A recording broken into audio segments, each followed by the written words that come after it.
It is. Good morning, everybody. Hello. Take number 2. We tried to go live a minute ago, but Instagram was like, no, we're not going to go live. Deuces. Wasn't hearing any of it. But now here we are. Hello, good morning. How are you? Hi. Hello. Thanks for the wave. Hey, good morning, Facebook. How you doing? Thank you both for joining us. And by both, I mean both Instagram and Facebook on the We're Better When We Come Together Morning show. with Dr. Terry Murphy. And Chris Murphy. Hello. Oh, it wasn't working for you either. Maybe it's just Oh. one of those days. It certainly seems like it's starting off that way. Yeah. It did not seem like it started off that way. It started about 6 minutes ago. Right in this. Yeah? What happened? Well, I will let you share it.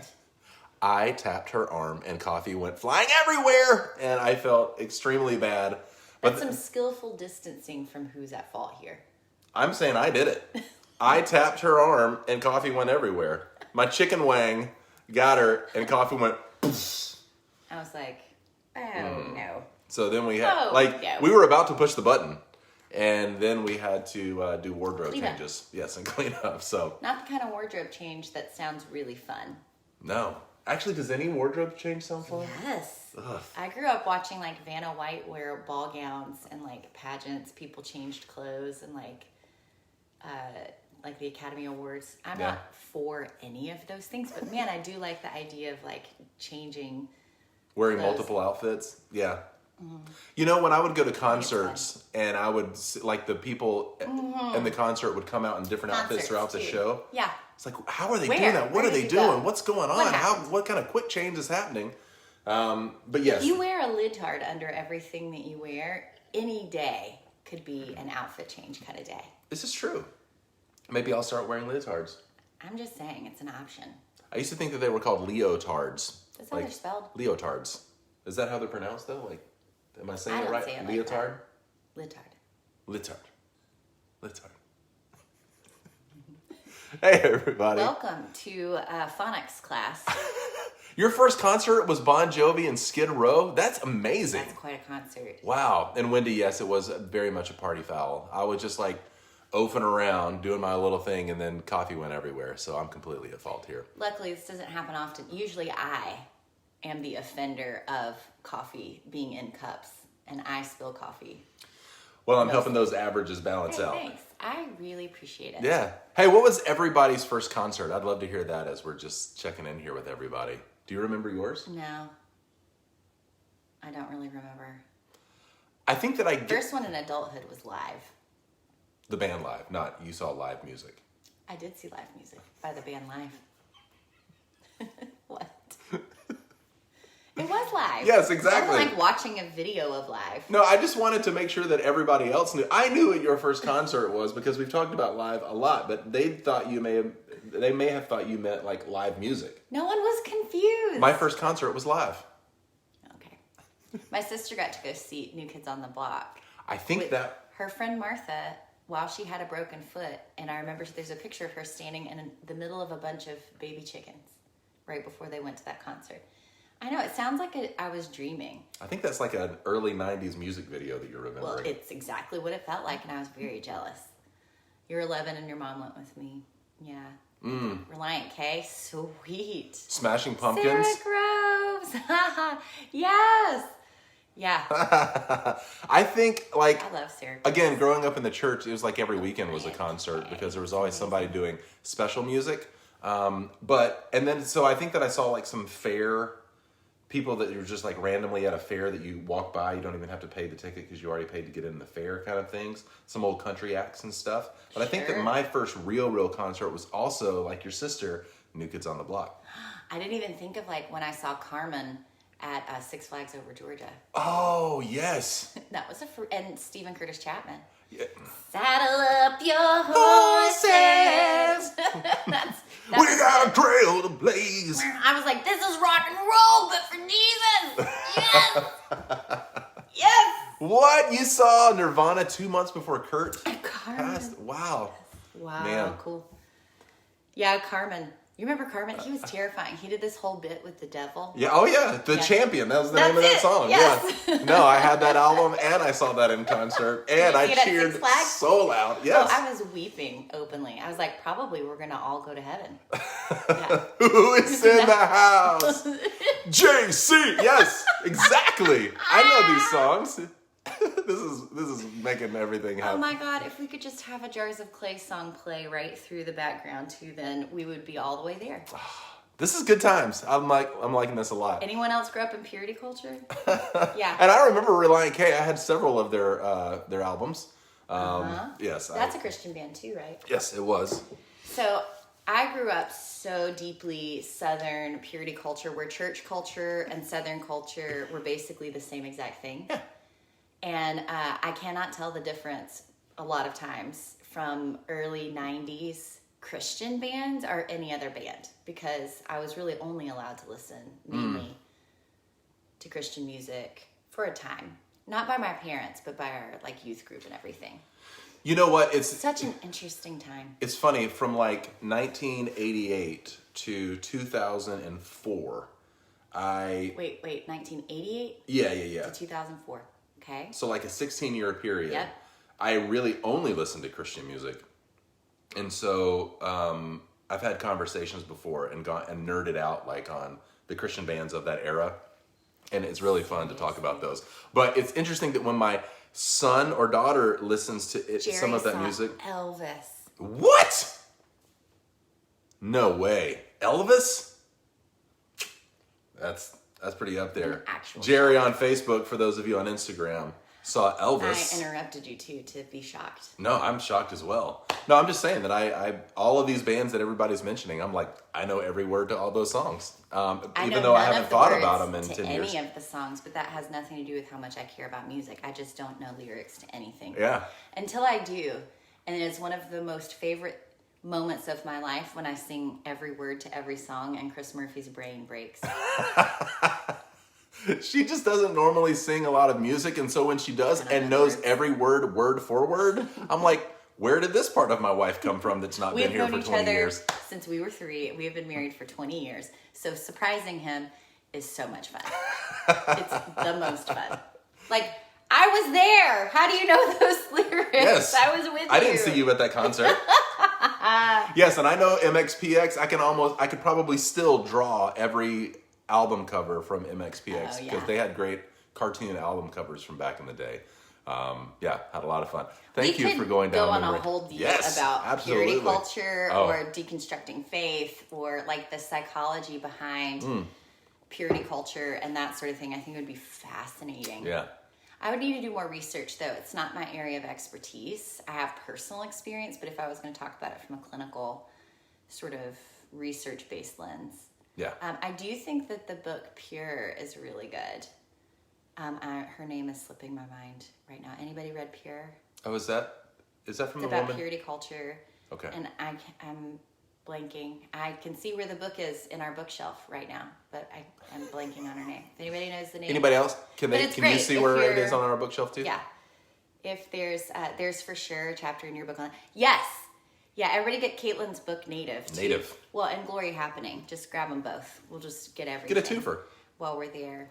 Yeah, exactly. Well, and I mean, the intersection of white supremacy and purity culture is undeniable. And patriarchy and racism. We'll just go on and on. We could go all the way there. It's just true. It's just true. You're weaving it. Yeah. I like it.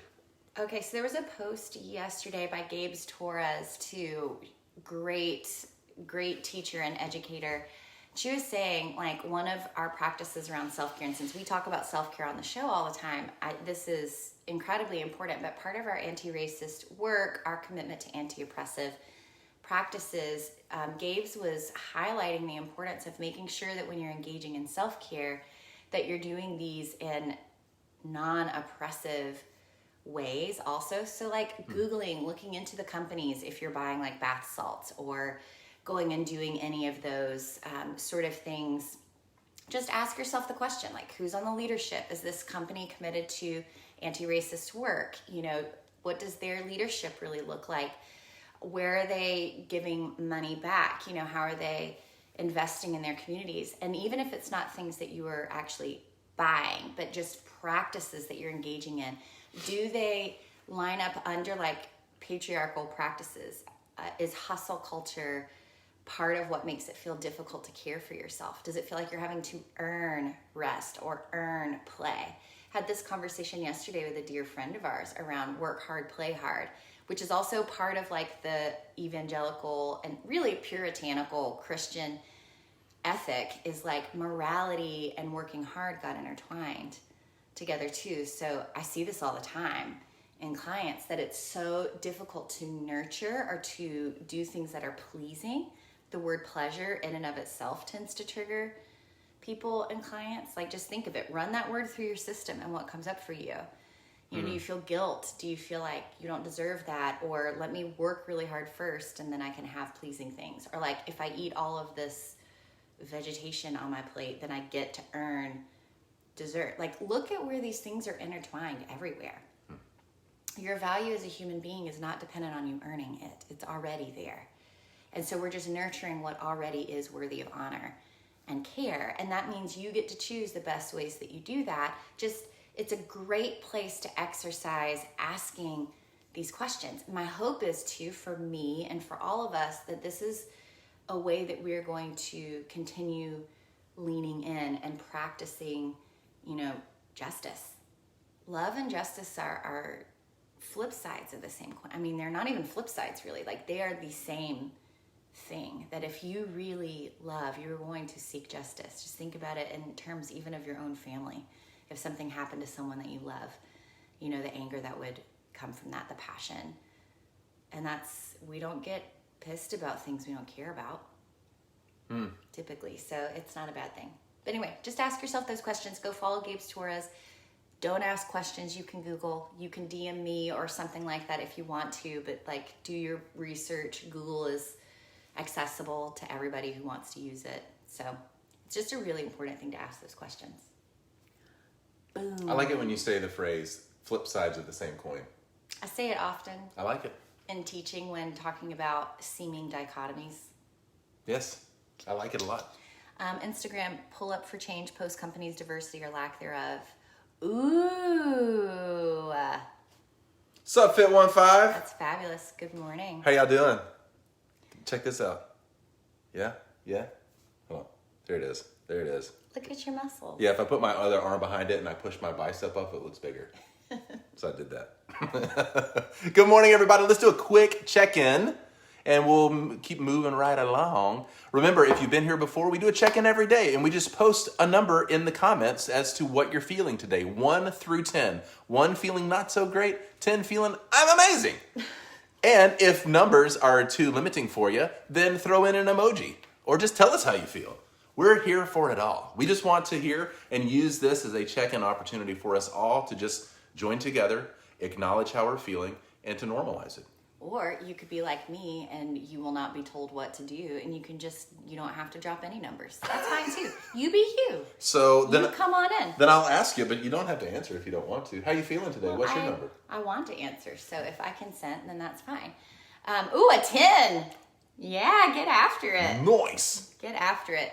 A 6 to a 6.5. Yeah, running the old music, you know, through our system. Hold on, did 7. the numbers go down to 6 to 6.5, or do they go up to 6 or 6.5? 6.5, which is really fun. Depends on if your memories about those first to concerts crank out were good. an ethics final. Hey, good luck. You got this. Just remember not to sleep with your clients. That's basically the main rule in ethics. Yeah, that, and don't talk about them in a public forum. What? Don't talk about your clients.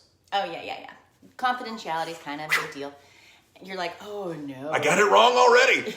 I failed his ethics final. And ironically, if you're taking the state ethics exam, you're gonna get asked a lot of questions about continuing education, which just feels weird.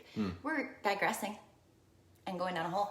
And it's not because I'm trying to avoid telling you what my number is. No, it sounds like it. What's yours? I think that If you would like to share. today I'm at a 7. And I would like to share. Right at baseline. Yeah. Right at baseline Yeah. for you. Again, as if you are kind of new to this, most of the time when I just wake up in the morning, I feel in my body that like my baseline is kind of a 7. I'm at like a 6, I think. Yeah. Maybe a 6.5, like Caitlin said, but I think I'm like a 6-ish, maybe 6.5, having some fun with y'all. I have a big thing that I'm processing right now that I'm not going to share about until it's time to share it, but just and it's not bad news. Well, it doesn't matter, but processing, when I'm in the middle of processing things, I was telling Chris this yesterday, I have to feel literally every emotion about it. I have to Anybody else feel that way? all the positives. I have to feel all of the fear. I have to feel guilt and shame and work through like old stuff when it comes to like major life shifting things. Anybody else experience that kind of stuff? Me. So like I scheduled an appointment with my therapist and trying to like just sort through how I'm feeling and make some processing possible. And honestly, like sometimes this isn't work I can do just like with my partner or work that I can do just going on a walk or a run. We've done all of those things, but sometimes I need to really process this with someone who gets trauma backgrounds, you know, because sometimes with huge decisions like this, my trauma gets triggered, or the history of my trauma, some of the old messages and everything, even though I don't feel the same way about them I used to, sometimes that stuff still gets triggered and it comes up, and it's time to just like go a deeper level. And you'll find this as your responsibilities at work or parenting or in your relationship go up, you need more support to be able to do that. So every time that you're either taking on more responsibilities or you get a promotion or your kid hits a developmental milestone, if you can go ahead and be seeking out additional supports and resourcing and care, that's going to be really crucial. And I didn't, because I wasn't expecting this news. So I wasn't preventatively amping up some of the ways that I care for myself. So now I'm kind of like bootstrapping, coming on the back end, resourcing myself as soon as I can. As soon as I realized this was going to be a lot to process, I knew I needed to amp up some of my resources. So for me, let me be very literal and share with you what I do. So therapy is a part of what I do. Being in nature, putting my feet on the grass, regardless of what season it is, if it's raining or if it's dry or whatever, there is a connection to nature, to being able to do that. For me, moving my body in ways that are loving and kind, not necessarily having to be gentle all the time, like laying down or yoga, that's there, but also sometimes I need to get my heart rate up and sweat and like process things a little. So running feels good when I can, if my knees are fine, if my ankles are fine and everything, or if I'm not having any autoimmune issues. And then like nourishing foods, which for me is the opposite sometimes of what I really want to do, because I don't have the energy to focus on those sort of things. Like I have a hard time even planning or thinking, like we've been having this conversation for 2 days where you've been really kind about it, I feel like, what do you want to eat? What do you want to do? And I just can't do it. Yeah. Sometimes in her decision-making process, I want to give her what she needs, and so I leave a lot of decisions up to her, which is not what she wants in those moments. She wants to be like, to not have some of that minutia, having to take care of those things as well. Some of those things over. Yeah, and so that's something that I'll just say honestly, I don't do well with, because I don't know what she needs and I want to help in that moment. I also don't know yet. Yeah, I'm in process sometimes. Because here's the science on that. If you don't know what you feel, you don't know what you need. Emotions are our body's system. It's our dashlight system, so to speak, and things light up. Different emotions light up based on what we need. Yeah. So for me, good morning again. So for me, you know, if I'm mid-process, my emotions are like, there's a combination usually. There's a lot of stuff going on. And so I can't just name I'm sad. And when I'm sad, I need this thing. It's more of like a bit of a question mark. Yeah. And it's not like devastating news, grief processing. This is part grief, part possibly excitement, part fear, possibly. I'm not really sure yet. It's a lot of unknowns. Which is why I'm not talking about specifics around, you know, what's really happening, because, you know, what we try to do is to process things more privately, and then we choose what we're going to talk about and what we're going to share, with authenticity being the highest value, you know, for me. So if I'm talking about it here, that is what I really feel real time in the moment. And if it's not, I'm going to correct it. or repair that. But reserve the right for sure to change my mind over time, even about what I've said. Of course. I will correct myself, because even yesterday me is not going to tell today me what to do. I love her. She was doing the best she could. But when you know better, you do better, as Maya Angelou said.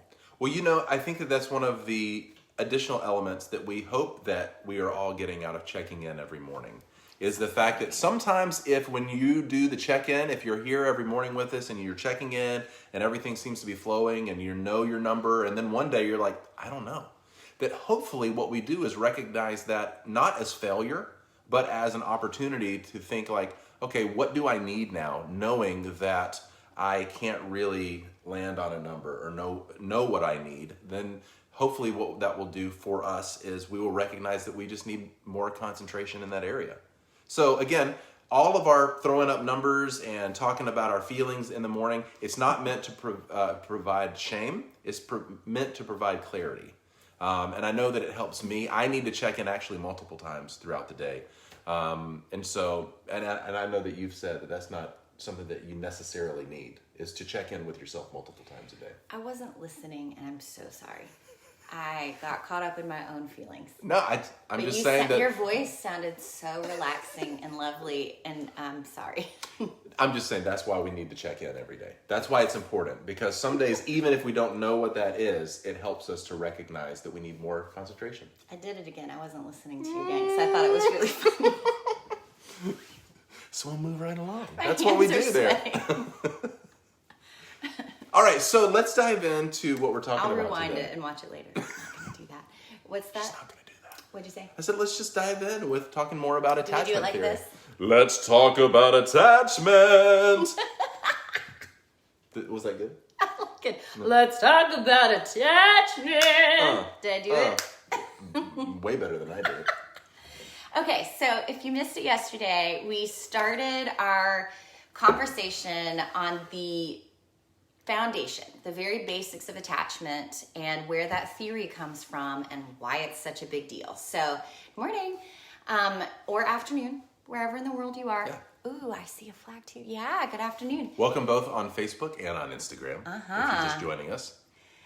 So yesterday we talked about childhood attachment and how Bowlby developed that theory, how Hazen and Shaver in 1987 adapted the childhood attachment model for adults. So earlier ideas said that only kids, that's the only people who we really need to worry about attachment, and that later in life, too bad, whatever happened in childhood, that's what you're going to have as adults. So if you're anxious as a kid, you'd be anxious as an adult. If you're avoidant as a kid, you're going to be avoidant as an adult. If you're secure, great, should have no problems ever. None of that ends up being true.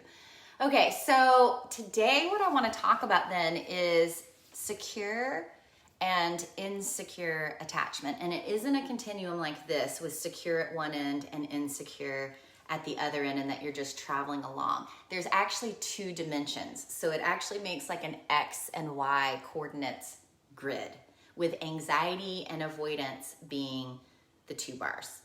So secure attachment develops based on if your caregivers were available to you, if they were responsive, meaning if you cry out for them, they're going to come and respond to you. You can count on that. You know that they'll be there. And if for some reason they're running a bit late, the story you tell yourself is, they're coming. They want to be with me. So your belief system is that the world is safe and I am safe in it. And the third thing is that we can be emotionally engaged, emotionally tuned into each other. Now, let's remind ourselves what's problematic about attachment theory is it was taking into account family systems. That's as broad as the system went. Are you smiling because I'm about to talk about racial justice? Well, no, I just assumed that you like weaving in social justice in every conversation that you have. I was actually smiling because Caitlin quoted you, and I love that quote. That's what I was paying attention to instead of you a second ago. Oh, I Caitlin. see. So now I'm paying attention to it, not paying attention to you. Caitlin, you've riveted us to the point that we can't focus anymore. Wait, I don't even know who she is. Which is exactly like what it's like reading her book. It's like having coffee with Caitlin. It's what it feels like. I mean, I literally feel like I learned the things from her book Native in a conversation more than from reading a book. So I don't even remember those things are in a book. Wow. Anyway. In the words of Andy Samberg doing an impression of Nicolas Cage, that's high praise. So deep. Oh my That's high gosh. praise. Like sweating everywhere. Right? Okay. So totally interrupted myself. I'm super shiny this morning. Can I just say that before you move on? Like, I need a makeover. That's what I need. I like it. You look youthful and vibrant. Oh, okay. Is that what that is? Wow. Yeah. Been a while agreed. since I've looked youthful and vibrant like this. I think we should just create a meetup to all meet Caitlin. That's what it feels like Heck we yeah. need to do. Anyway, apparently, Caitlin, I'm going to quit my work so I can become your PR person and come follow you. Okay, Good so job. talking about attachment security then, when you are securely attached. So the research shows somewhere between 70% of infants, 56% of adults are securely attached. So they do feel like others are available, responsive, and emotionally engaged with them. And when we're looking at anxiety and avoidance, they're low on both. Low anxiety, low avoidance. What does that mean? So can I just say, you and I talked about this privately yesterday, Yeah. that it seems it's like a golf score. The lower the score you get, the more securely attached you are. Yeah. And the higher it goes from there, much like in a golf score, it notates that you may need some work to get down to having a better golf average. I'm trying to think of a funny joke about low numbers, but I can't. So I'm just going to move on. I'll come up with it tomorrow or something when it will not matter at all. Caitlin, you're right, by the way. Yes. Okay, so low anxiety and low avoidance. So what does that really mean? So if your caregiver when you were growing up was not available to you, so if there was a threat, you had a hard day at school, or you just were in your feelings, or you were curious about a thing, if the thought crossed your mind to reach towards your caregiver, they probably wouldn't be available. So there are a million reasons that this happens. And it reminds me of what I was about to say. One of the reasons that can happen is because your parent is neglectful. So they just don't want to be engaged with you. Like it's a conscious choice, or unconscious or whatever reason they just are choosing not to be available. It could be drugs and alcohol. And so sometimes they're super present and sometimes not present. It could be working a lot. And this is the part systemically that isn't really written about in attachment theory yet that really needs a good update is Bowlby was really concerned with the individual child. That was the focus, and expanded it to the family system and even a little bit about the culture you were in, but didn't really address, and this makes sense, but didn't really address racism, systemic oppression, gender, religion, where geographically you might be growing up, where in the world you necessarily are. So attachment is universal. We know this. We know that you are hardwired to bond with other human beings. You can bond with more than one human being, multiple people where you feel safe. Securely attached people tend to have several people in their lives that they feel are really safe to them.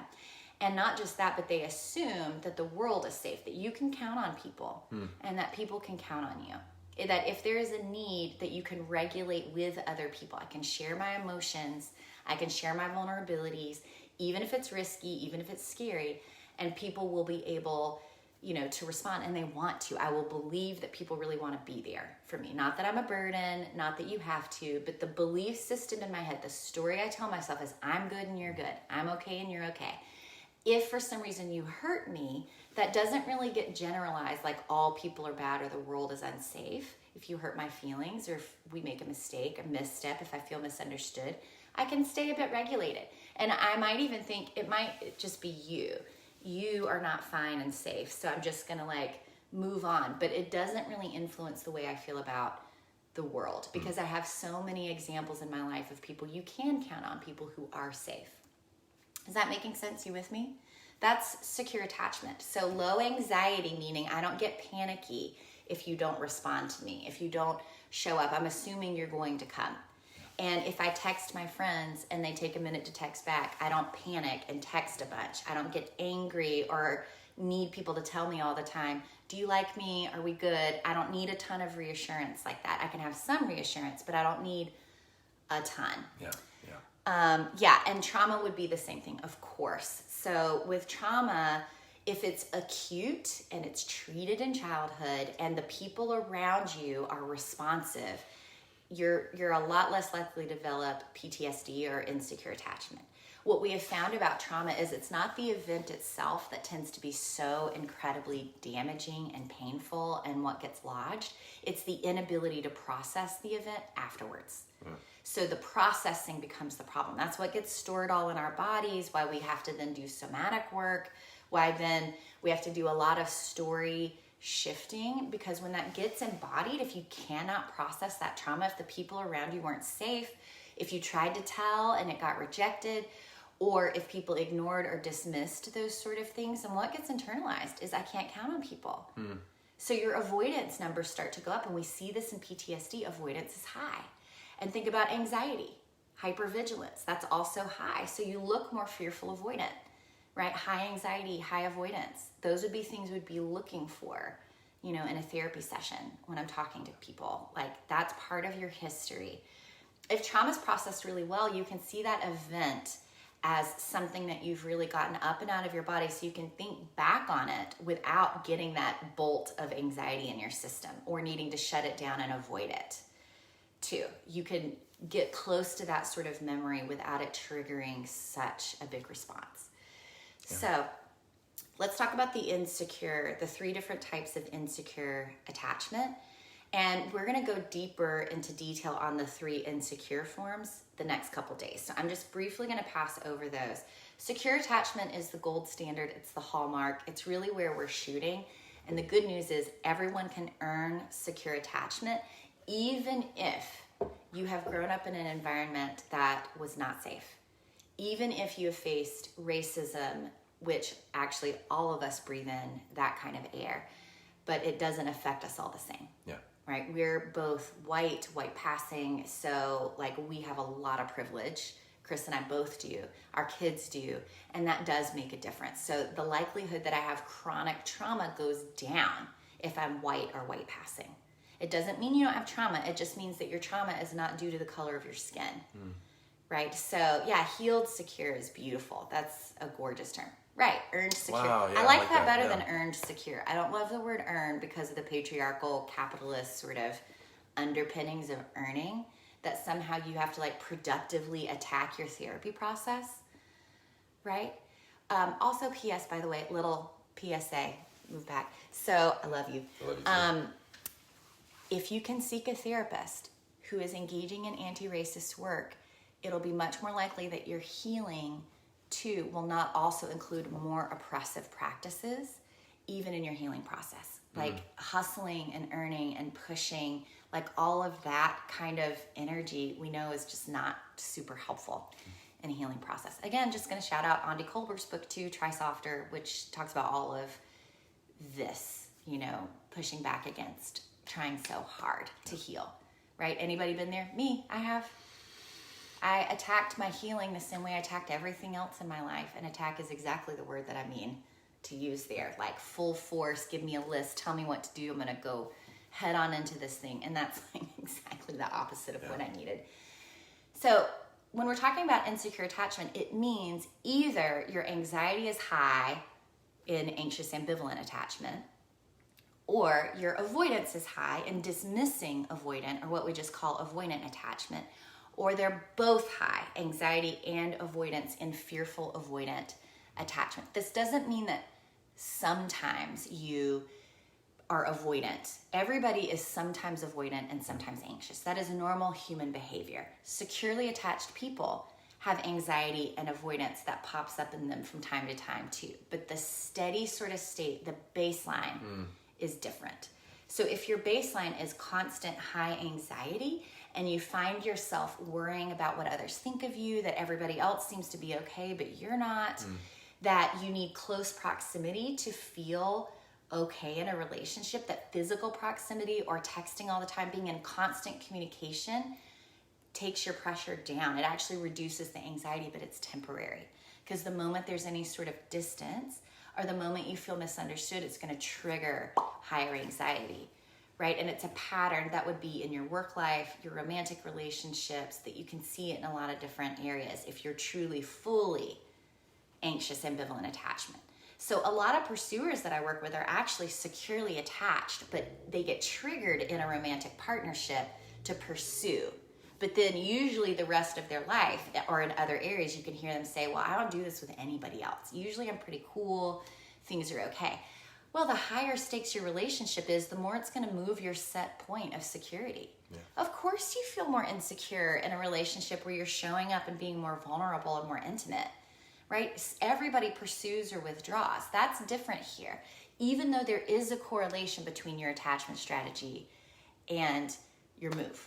So if you are really honestly anxious, ambivalent, high anxiety, low avoidance, that means I need lots of proximity. We go everywhere together, right? And I get jealous or afraid, really, when you go out and do things without me. If you're anxiously attached, really, if your friends decide to do something without you, or your partner just wants some alone time, right? Or you, for some reason, aren't included in things, it will feel like full-blown rejection. Full-blown rejection. And it is extremely excruciatingly painful. And it usually will come out more as an angry protest. So if you're angry all the time, I would offer to maybe be curious if there might be some fear, some anxiety driving that. Just an offering, just a question to ask yourself. Anger's not bad. Anger's an indicator. An indicator. Hi, Amy. So if your anxiety is actually low, but your avoidance is high, that's what we call dismissing avoidant attachment. So if you're securely attached, there's about 56% of adults that have secure attachment. About 25% have avoidant attachment, dismissing avoidant, which is different than fearful avoidant. You'll hear some terms interchanged. I call dismissing avoidant just avoidant because it's high avoidance. So those terms you might hear, but I'm talking about dismissing avoidant in the research. Fearful avoidant, I usually call disorganized. That's less than 1% of the population who are truly full-blown fearful avoidant attachment. I actually think those numbers are higher than that, than what we're seeing in the research. You think that it's higher than 1%? I do. I see. And it could be because I work with a clinical population, and these numbers are not based on clinical population, they're based on the general population. So secure attachment is higher, and some of these other insecure attachment strategies.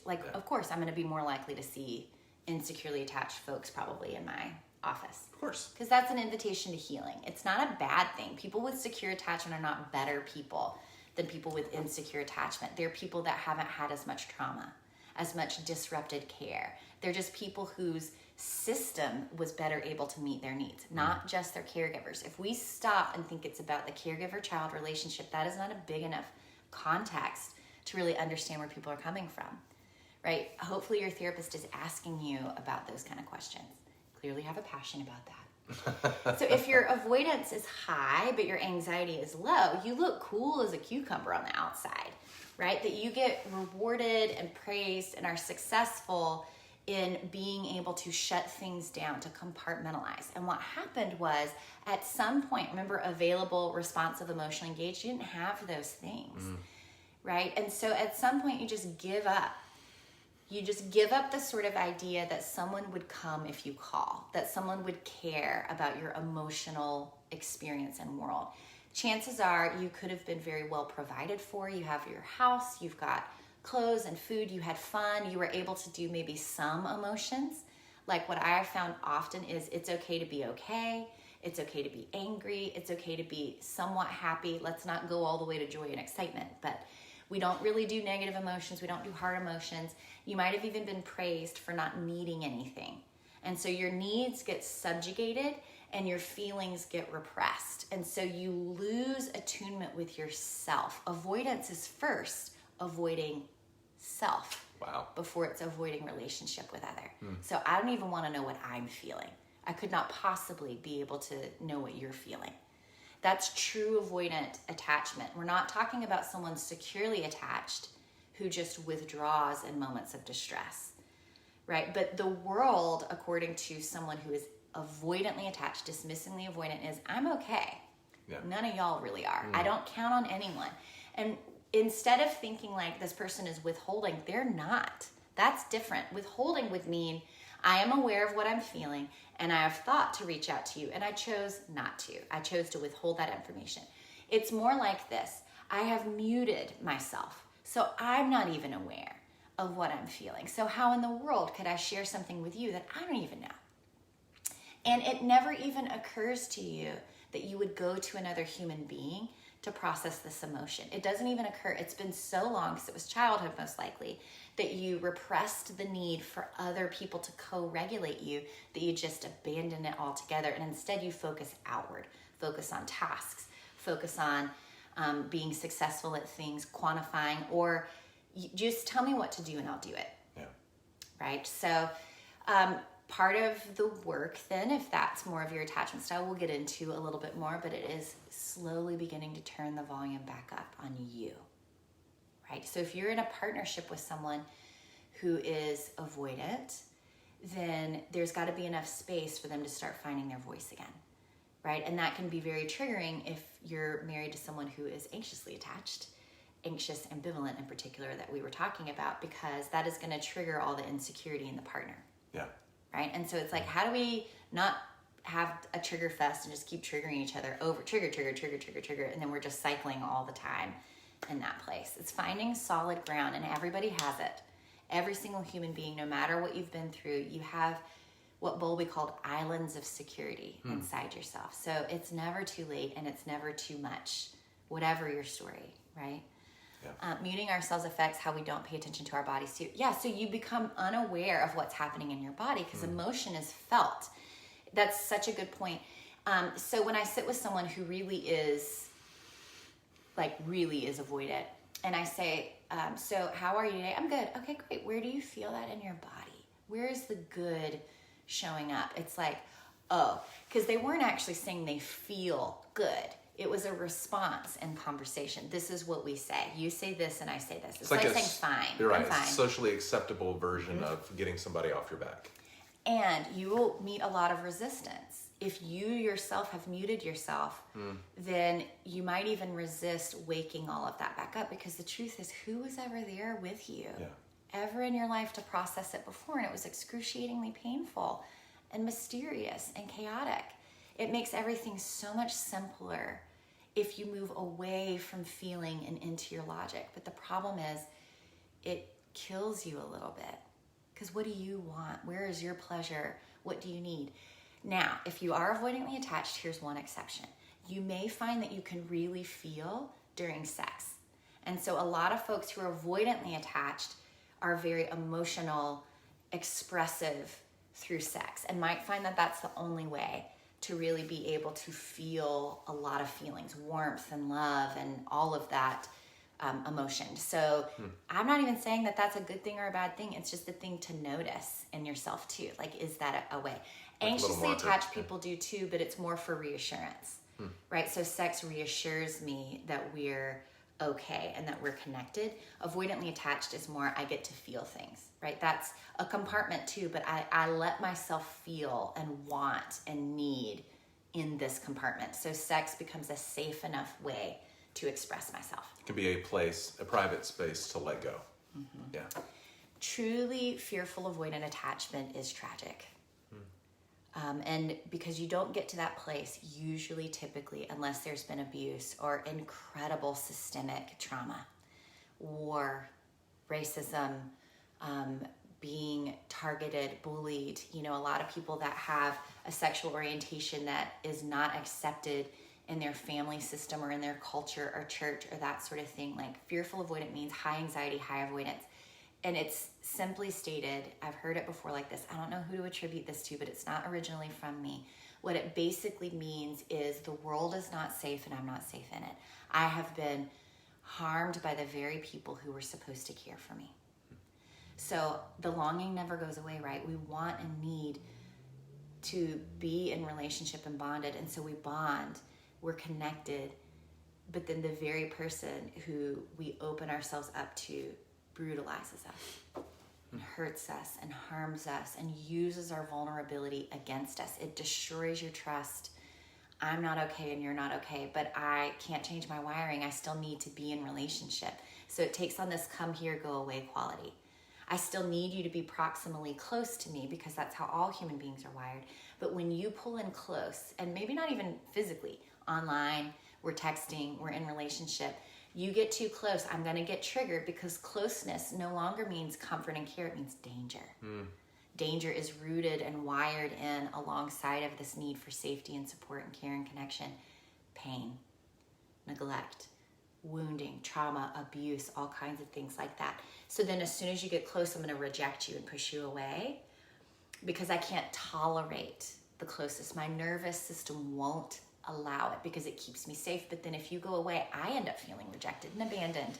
And then I pull you back in close. And then I push you away again. And then I pull you back in close. And so there's a lot of relational disruption typically, or people who are fearfully avoidantly attached end up in another abusive relationship again. That's the tragic part to me. It's heartbreaking. But our research really does show still that fearful avoidant attachment can still be healed secure, can still end up with secure attachment, that those messages really can shift and change if you are able to be vulnerable again and to have experiences with someone who is safe, So it takes more secure. So it takes another new level of risking in order to get over that, which is one of the hardest things to do, which ties into a few of the questions that I've seen come over on Instagram. But like, absolutely that would tie into social anxiety. Absolutely that would tie into not being able to trust others or not wanting to ask for help, because those times where you have trusted being out in a social experience or trusted someone that you've asked for help, those haven't gone well. And so they absolutely, they help to reiterate the story that things aren't safe out there. So if you're insecurely attached, truly insecurely attached, it's consistent, it's a pattern, your likelihood of abuse, of trauma, of dysregulation, of having psychosomatic issues, so like autoimmune issues, digestion issues, heart issues, heart rate things, earlier death, cancer, stroke, diabetes, all of those things are higher. It's a higher likelihood because the way we're wired and what we really need is that secure place. That's where your nervous system is at rest, right? Where you really are able to just feel calm in your body. And so this is essential work, and where we're going to keep checking in. That's why Chris and I ask you to check in every day. Drop into your body and your nervous system. Feel your feelings. There is no right or wrong answer, and that really is true. Right? Now, you may prefer certain feelings to other feelings. That's fine. I love to feel sad. That might not be everybody's cup of tea, but it is my sad, dark tea, and I will cling to it to my last days. Okay? I like being sad. It feels really good. It feels very real, and it is a familiar feeling. I was a sad kid, and so being sad as an adult actually feels comforting in a way. It's very, very, I know what to do with sad. Now, hurt will send me, I lose it. I completely lose it if I end up getting hurt, by people.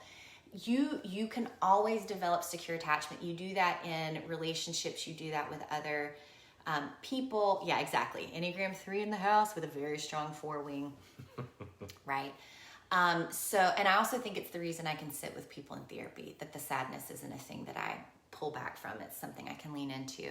80% of healers are wounded healers, so your therapist probably has a worse story than you, so don't be afraid to go in there. Like, we're way worse. We're so bad. And we've got some shit, everybody. So, okay, so we're going to wrap this up because I'm supposed to hop on a phone call 6 minutes ago. So today has just been a hot mess. But hopefully this is helpful. And if you've got questions, I want you to send some questions in, ask us some questions. If there's something we haven't gotten to, I'm going to volunteer Chris to look back through the comments and read some things. But you can also send us a DM. You can send me a message. You can email us at hello@terrymurphy.com.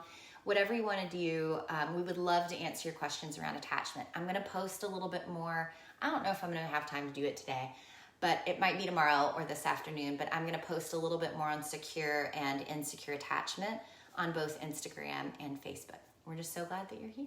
Yes, and if we didn't get to your question or it scrolled past, we will try to look back through those. I will. I know you're busy today because we don't want to miss those. Every question, every comment, everything is important to us. All day. I know, Anytime I to know. write today. So we're gonna go. We love you. You got this. Thank you for joining us. This is such a it's such an honor that you spend your mornings with us. Seriously. We really appreciate that. If I you wish know, we were all having coffee and I it know, wouldn't, right? like, In person? Yes. Yes.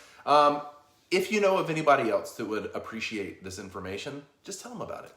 No stress. Do you text this way or do you text this way? Oh, only thumbs these days. So When I do text some from of my this or some computer, of it this. seems bizarre. Or some of this if you want to send a carrier pigeon. That would be fun. I'd be so excited if someone sent me a pigeon with a little note around their leg. That can be for my 21st anniversary. You got to train a pigeon, put a note on it, teach it to fly here to give it to me. You heard it here. This will be so fun. I can't wait. All right, I got a lot of work to do, so I'm going to let you guys go. I got to go train a pigeon, Right. apparently. I love you guys. Thank you for joining us. You got this. Go enjoy your day. See you Mwah. tomorrow. Bye, everyone.